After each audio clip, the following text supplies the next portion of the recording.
Hey guys, today I'm going to show you how to create a stretched text effect in Photoshop in 1 minute. So first things first, let's grab our text tool, let's type in some text. So I'm going to type in stretch, make it bigger or smaller, whatever you want. So now we're going to convert our text to a shape, so let's right click it and press convert to shape. Now we're going to go across to our toolbar and grab the direct selection tool. Now the way this works is whatever points you select on your text, that's the point where it'll stretch it from. So I'm going to go ahead and select the bottom half of my text, I think. And as you can see here, it's come up with these blue dots on the screen, visualizing which points it's going to drag from. So now we can hold shift on our keyboard and just drag that straight on down. Now that's done a pretty nice stretch for us.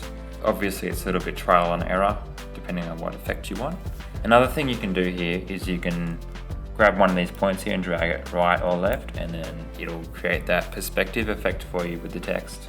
So there you go guys, that's how easy it is to make a stretched text effect in Photoshop. Hope you enjoyed. If you did, give me a thumbs up and I'll see you in the next one.